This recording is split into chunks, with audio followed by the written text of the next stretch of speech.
नर्मदे हर। कल हम गाड़ा सराई में रुके थे। साहू फैमिली की धर्मशाला है गाड़ा सराई में। आइए दिखाते हैं। ये है गाड़ा सराई में धर्मशाला। बहुत अच्छा सुविधा है यहाँ पे और सब कुछ सुविधा यहाँ पे दी गई है। किचन है, सदाव्रत है लेकिन लगा नहीं सदाव्रत है। बहुत अच्छे से खाना वगैरह और यहाँ पे सारी सुविधा दी गई थी। जो मांगा वो दे दिया उन्होंने। यहाँ पे कमरा उनका है और ऊपर वो लोग रहते हैं।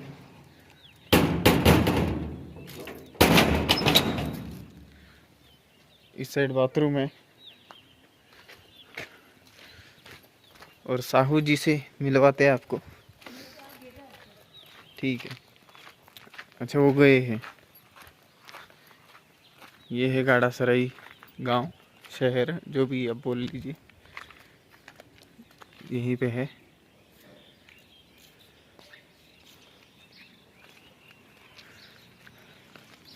ये है माँ रेवा धर्मशाला साहू परिवार की।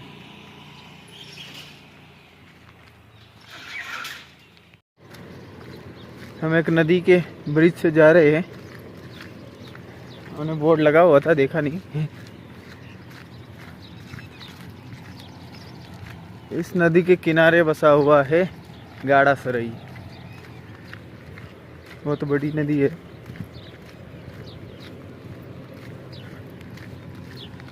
उस ब्रिज से जा रहे हैं हम। दोस्तों हम पहुंच गए हैं सागर टोला, डिंडोरी जिला में। यहाँ पे एक मंदिर दिखा हमें तो हम यहाँ आ गए हैं।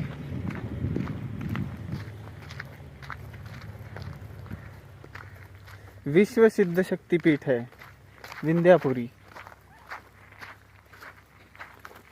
लेकिन यहाँ पे सब मंदिरों को ताला है। ये देखिए,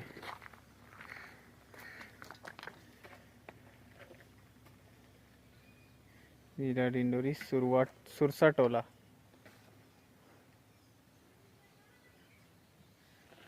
लेकिन यहाँ पे मंदिरों की सबकी बंद है। विश्व सिद्ध शक्तिपीठ विंध्यापुरी। कोई बात नहीं, लेकिन चलते हैं आगे। हम चलते हैं डिंडोरी की तरफ। अहिल्या माता जी का यहाँ पे। चलिए, कोई बात नहीं। नर्मदे हर दोस्तों, अभी हम हैं डिंडोरी के रास्ते पे। हम कई दिन से बता रहे हैं कि जंगल के रास्ते से होते हुए कुछ भी पेड़ नहीं रहते और इतनी धूप में चलते हुए परिक्रमावासियों को काफ़ी दिक्कत का सामना करना पड़ता है। अभी दक्षिण तट पे धूप भी बहुत ज़्यादा बढ़ गई है, लू की संभावना है। और ऐसे में अगर कहीं रास्ते पर छाँव मिल जाए पेड़ों की, स्पेशली इस तरीके की छाँव मिल जाए, तो चलने में बहुत मज़ा आता है। ये एक परिक्रमावासी के तौर पे हमारा दृष्टिकोण है। लेकिन यहाँ चलते हुए कुछ परिक्रमावासी इसके डिटेल्स भी जानते हैं। और ऐसे ही एक परिक्रमावासी हमें मिले हैं जो नेचर से रिलेटेड काम कर रहे हैं, पेड़ों के ऊपर काम कर रहे हैं। यहाँ पर आप देख रहे हैं कि नीलगिरी वृक्ष लगे हुए हैं जिसकी छाँव में अभी भी हम लोग बैठे हुए हैं। तो यही पेड़ निसर्ग के लिए, यानी अपने नेचर के लिए सच में फ़ायदेमंद है या नहीं, इसके बारे में हम लोग जानते हैं श्री वसंत भिसेकर जी से। नमस्ते बाबा जी। नमस्कार। नर्मदे नर्मदे हर।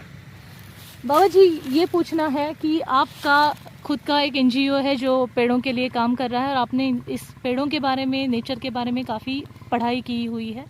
तो हमें जानना है कि ये पेड़ जो यहाँ लगे हुए हैं, जो हमें अभी छाया दे रहे हैं, इससे नेचर की हानि होने वाली है या उससे कुछ अच्छा होने वाला है? आप बताइए। ये पेड़ जो है इसको हम नीलगिरी का पेड़ कहते हैं और वैसे इसको यूकेलिप्टस कहा जाता है।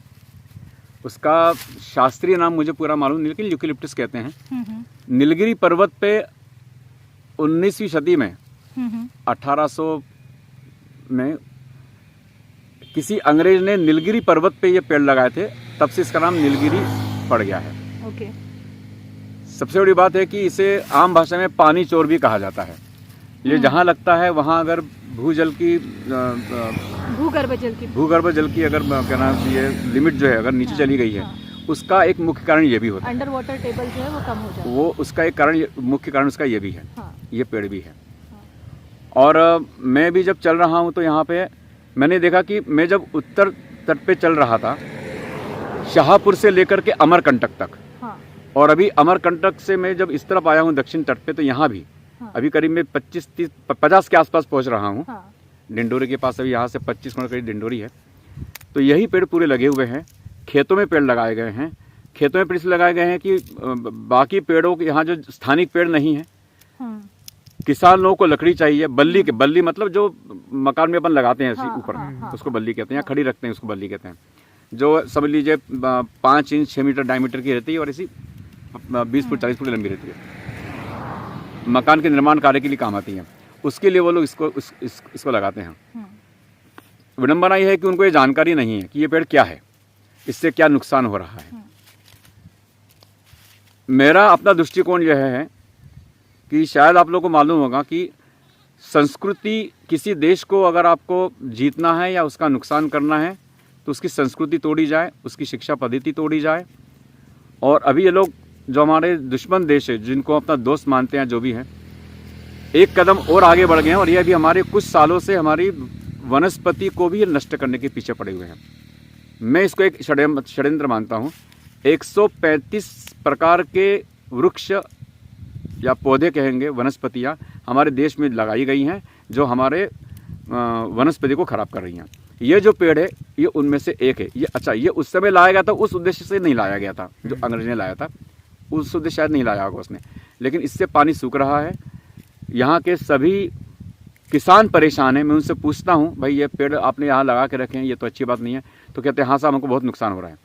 वो बहुत ज़्यादा परेशान है, लेकिन वो इतने अनपढ़ हैं कि वो अपनी बात वो कह नहीं पा रहे, किसी को बता नहीं पा रहे हैं, और वो उससे उसको कहना चाहिए उसका उनको नुकसान हो रहा है। इससे भविष्य में क्या होने की संभावना आपको लगती है? भविष्य में संभावना कि अभी होना शुरू हो गया है। हम जिस एरिया में अभी इस समय हैं, ये छत्तीसगढ़ से लगा हुआ एरिया है। छत्तीसगढ़ को और इस एरिया को किसी जमाने में कहा जाता था धान का कटोरा। कटोरा जिस आकार का होता है उस आकार के यहाँ पे खेत हुआ करते थे, 1 एकड़ 2 एकड़ के खेत। मतलब उसमें हर बार दलदल हुआ करती थी, इतनी दलदल हुआ करती थी कि वहां पे धान उगाई जाती थी। मैंने सुना है कि यहाँ पे साल में 3 से 4 फसलें निकाली जाती थी। आज वहां पे सभी तालाब सूख गए हैं। 100 मीटर में आपको 2 से 3 तालाब मिलेंगे, इतने यहाँ पहले तालाब थे। मैं जो आंकड़ा बता रहा हूँ, 100 मीटर में 2 से 3 तालाब मिलेंगे, छोटे छोटे, इतने यहाँ तालाब थे। अभी तालाब बिल्कुल नहीं रहे हैं। यहाँ तक अभी हम लोग ये भी देख रहे हैं कि यहाँ पे जो हैंडपंप है रोड के नजदीक जो लगाए हुए हैं, उनमें से काफी काम नहीं कर रहे, पानी नहीं आ रहा। 5 में से 1 या 2 काम कर रहा है, बाकी 3 सूख चुके हैं। उसका कारण यह है कि मान लीजिए उन्होंने उस समय 100 फुट गहरा गड्ढा किया होगा, आज उसको 100 फुट और खोदने की जरूरत है। ये पेड़ बहुत ज़्यादा लगे हुए हैं। दूसरा, मैं परिक्रमा में हूँ, मुझे नर्मदा के बारे में यह नहीं सोचना चाहिए, लेकिन ये एक विडंबना है। नर्मदा नदी जो है, कोई भी नदी जीवित कब रहती है? जब पहाड़ी से आने वाले झरने उसमें समावित हो जाते हैं, तब वो जीवित रहती है। आज इतनी यहाँ विंध्याचल पर्वतमाला है, चारों तरफ आप देखेंगे बड़े बड़े पर्वत हैं, इन पे सब जगह नीलगिरी लगा हुआ है। सड़कों के किनारे लोक निर्माण विभाग ने भी नीलगिरी लगा के रखा हुआ है, जिसको हम यूकेलिप्टस कहते हैं। आज स्थिति आ गई है कि यहाँ के खेत सूख गए हैं, परेशान है सब किसान। यहाँ के झरने सूख चुके हैं, यहाँ के आजू बाजू के तालाब मेरे ख्याल से 0.5% केवल बचे होंगे, बाकी सब सूख चुके हैं, तालाब भी। तो क्या यह स्थिति नदी की नहीं हो सकती है? नदी को मिलने वाले झरने अगर सूख जाएंगे तो नदी जीवित कैसी रहेगी? बिल्कुल सही। तो नर्मदा नदी जहाँ पे जिसका पात्र ही कहना चाहिए 10 फुट का, 15 फुट का, 20 फुट का, इस प्रकार से अगले 10 किलोमीटर तक।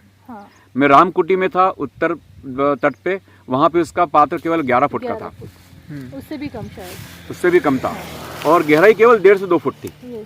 बराबर है। तो वही उसका आकार धीरे धीरे संकुचित होते हुए आपके अमरकंटक तक गया हुआ है। अमरकंटक में इस समय 5 किलोमीटर के भीतर, अमरकंटक से 5 किलोमीटर 3 जगह चेक डैम बनाए गए हैं। क्यों बनाए गए हैं? क्योंकि एकदम बारीक उसकी धारा है, इतनी धारा कि आपको ढूंढना पड़ता कि हाँ भाई ये पानी शायद रिस रहा है, ये 2-2 फुट की है, 1-1 फुट की। हाँ, तो ये जो पानी रिस रहा है ये नर्मदा का पानी है, ऐसे हम उसको एक हाँ होगा ऐसा बोलते हैं। वो पानी बूंद बूंद पानी गिर रहा है, उसको जमा करके इन्होंने डैम बनाए हैं, चेक डैम बनाए हैं, बड़े बड़े डैम है वो चेक डैम, ताकि उसको दिखा सके कि हाँ देखो ये हमारी नर्मदा है। तो ऐसी स्थिति क्यों आई है? क्यों 10 किलोमीटर तक उसका पानी इतना अच्छा सुंदर बहना चाहिए कि लोगों को दिखना चाहिए देखो ये नर्मदा है। तो बाबा जी, इसमें आपकी तरफ से क्या सुझाव देना चाहते हो कि अगर ये पेड़ नहीं तो कौन से पेड़ लगाने की ज़रूरत है जिससे पानी बरकरार रहे, वो अंडर वाटर टेबल की जो लेवल है वो भी बरकरार रहे या इम्प्रूव हो? तो जी क्या हाँ, करना हर चाहिए? क्षेत्र में उसके स्थानिक पेड़ होते हैं। बराबर है। स्थानिक पेड़ होते हैं। ये तो स्थानिक पेड़ है ही नहीं। वैसे मैं आपको बता दूं, ये भारतीय पेड़ भी नहीं। भारतीय पेड़ भी नहीं है, लेकिन मैं आपको बता दूं, हाँ। घुघरा में मैं गया था, घुघरा जहाँ पे जीवाश्म रखे हुए हैं, हाँ, हाँ, वहाँ पे नीलगिरी का पेड़ मिला हुआ है। हाँ, हाँ, लेकिन 6500 करोड़ वर्ष पहले की घटना है वो, जब यहाँ का वातावरण कैसा था जैसे आज गोवा का है। हाँ, उस समय डिंडोरी गांव ये समुद्र के किनारे था, हाँ। उस समय नीलगिरी था, लेकिन उससे कोई मतलब नहीं हमारा। आज हमारे लिए नुकसानदायक है, बराबर है। और तो जब अभी लोक संख्या बढ़ने की वजह से पानी का यूज़ भी इतना ज़्यादा हो रहा है, तो वो भी एक कारण है कि अंडर वाटर टेबल जो है वो कम होता जा रहा है, यूज़ बढ़ रहा है। यूज बढ़ रहा है, बिल्कुल बढ़ रहा है। तो इन पेड़ों को ना रखना सबसे अच्छा बात है। स्थानिक पेड़ लगाइए आप, जैसे यहाँ पे मान लीजिए स्थानिक पेड़, यहाँ पे आपका कंजी, इसको कंजी या करंज कहते हैं, गुजरात में इसको पापड़ी कहते हैं, इस प्रकार के पेड़ है।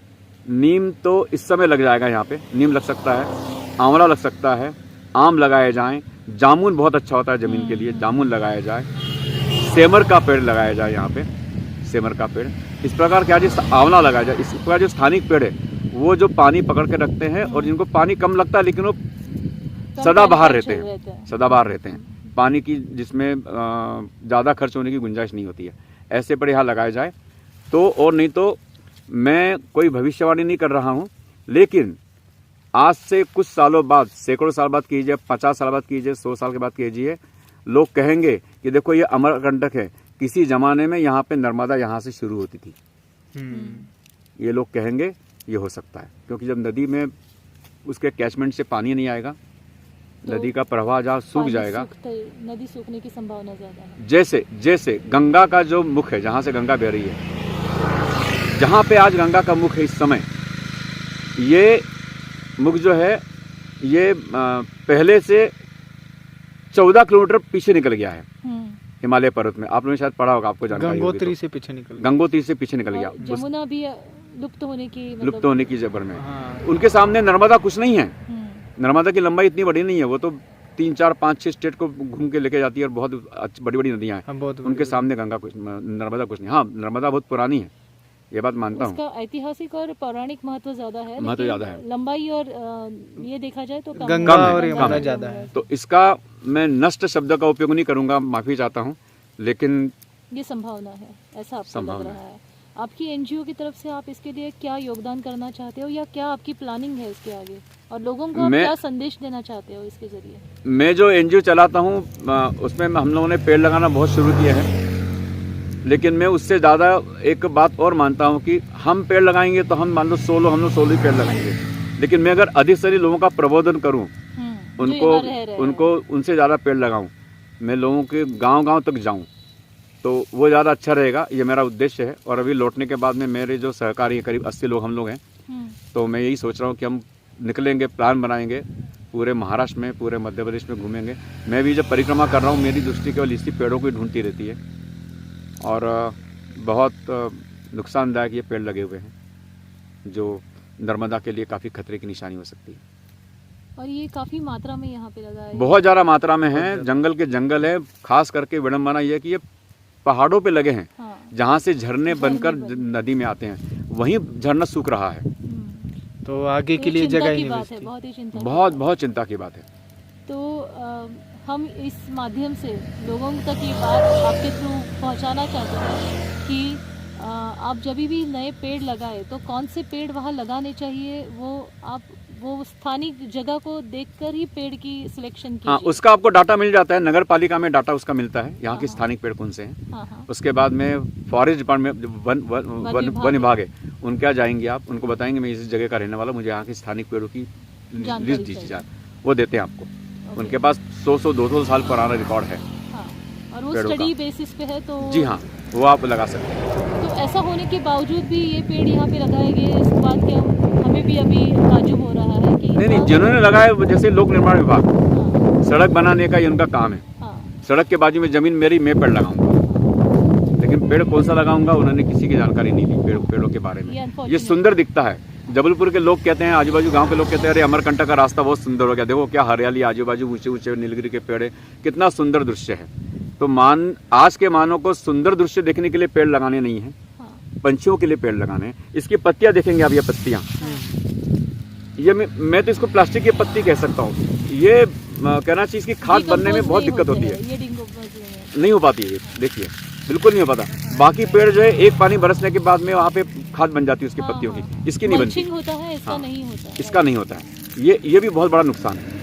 हमने देखा है कि गांव वाले लोग इसे जलाने का काम करते हैं। हाँ, जला रहे हैं। हाँ। अच्छा, जो जीव जंतु पत्तियों को खाते हैं और उसकी खाद बनती है, उन जीव जंतुओं को ये पत्तियां पसंद नहीं है। हाँ, जैसे बकरियां ये नहीं खाती, बकरी नहीं खाती है, मिट्टी की जीव जंतु इसको खाते नहीं है, इसकी खाद बनती नहीं है।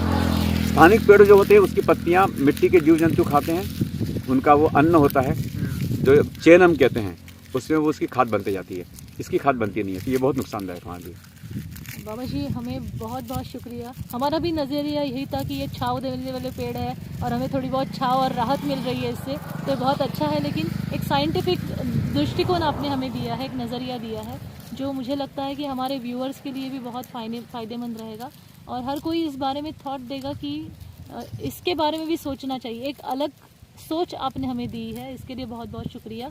और नर्मदा मैया की परिक्रमा करते वक्त सिर्फ उसका आनंद लेना है तो उसके साथ साथ थोड़ा बहुत अपना आंखें और मन की दृष्टि भी ओपन होनी चाहिए और वो देखना चाहिए कि क्या चल रहा है। तो ये बहुत ज़रूरी है। बहुत बहुत शुक्रिया आपने हमें इतनी अच्छी इन्फॉर्मेशन देने के लिए और मुझे यकीन है कि हम लोग तो हमारी तरफ से ज़रूर कोशिश करेंगे आपके काम में सहायता करने की और हमारे व्यूअर्स भी आपको इस काम में ज़रूर मदद करना चाहेंगे। मैं बहुत खुश होऊंगा जिस दिन ये दिन आएगा। बहुत बहुत शुक्रिया। राम राम इंडिया परिवार ज़रूर इसमें हेल्प करेगा और हम खुद राम राम इंडिया परिवार से निवेदन करते हैं कि वृक्ष ऐसे ही लगाए जो प्रकृति के अनुकूल हो। तो हमारे राम राम इंडिया परिवार की तरफ से आपको बहुत बहुत धन्यवाद और हमारे व्यूअर्स डेफिनेटली आपको उनके भी रिव्यूज़ देंगे इसके ऊपर और फॉलो भी करेंगे। तो बहुत बहुत शुक्रिया। नर्मदा मैया के जो भी जहाँ से नर्मदा मैया जा रही है वो पूरा एरिया हरा भरा रहे, इसलिए आप एक अलग सोच लेके चल रहे हैं और एक अलग प्रयास करना चाहते हैं, इसके लिए आपको बहुत बहुत धन्यवाद। और आप एक बार अपने एनजीओ का नाम बता दीजिए। वृक्षवल्ली आमा सोयरे वंचरे, ये मेरे एनजीओ का नाम है। अभी 3 साल पहले हमने एनजीओ बनाया है। हम पूना में कार्य करते हैं। अच्छा, और हमारा कर्मभूमि है। आपके एनजीओ से जुड़ने के लिए कुछ प्रोसेस? कुछ नहीं, आप वहाँ पे आ सकते हैं। जो हमारा उसका 1000 रुपये भर करके उसके मेंबर बन सकते हैं। अच्छा, परमानेंट मेंबर जिसको बन कहते हैं, आजीवन। ठीक वो बन सकते हैं। ठीक। उसके जरिए और कौन से काम किए जाते हैं? फिलहाल हम पेड़ों के ऊपर ज़्यादा ध्यान दे रहे हैं क्योंकि पेड़ इसमें ज़्यादा महत्वपूर्ण है। सबसे ज़्यादा महत्वपूर्ण काम है पेड़ लगाना है, क्योंकि हमारे पास बहुत कम समय है और 20 साल के बाद आपको जामुन के बीज ढूंढने पड़ेंगे। जामुन का पेड़ कहाँ है? आप बीज कहाँ से लाओगे पेड़ लगाने के लिए? आम के बीज कहाँ से लाओगे आम लगाने के लिए? ये स्थिति आ सकती है, तो इसे प्रिजर्व करने की बहुत ज़्यादा ज़रूरत है। पेड़ अभी से लगाने बहुत जरूरी है, जो है उनको बचाना है। बहुत बहुत शुक्रिया बाबा जी। नर्मदे हर। नर्मदे हर, नर्मदे हर। हम अब बोंदर तिरा से आगे जा रहे हैं। सारा वीरान जंगल है ये। धूप लग रही है बहुत ज़्यादा। 12 बज रहे हैं लगभग। धूप ज़्यादा और एक तो पेड़ भी नहीं है। पेड़ की हो गई है सीधी एकदम छाया, इस वजह से रास्ते पे नहीं आ रही वो छाया। ये देखिए यहाँ पे तो पूरा जंगल कुछ अलग सी वनस्पतियों का है और इन पहाड़ों पे पेड़ लगाना ही मुश्किल है क्योंकि पानी की व्यवस्था नहीं है और पेड़ लगाते भी नहीं है कोई। रास्ता पूरा वीरान, वैसे ही जाते रहना है धूप में।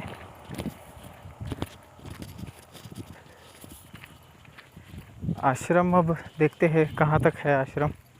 हम डिंडोरी की तरफ जा रहे हैं। सुबह निकले थे गाड़ा सराई से। ग्राम खरगना में गोरख धूना है। हाँ 4 बजे के यहाँ पे दोपहर की भोजन प्रसादी। 6 बजे निकल जाते हैं, निकलेंगे और ग्राम 11 बजे खरगना, चलेंगे तो जिला उसके बाद डिंडोरी। 4 बजे चलेंगे तो 6 बजे तक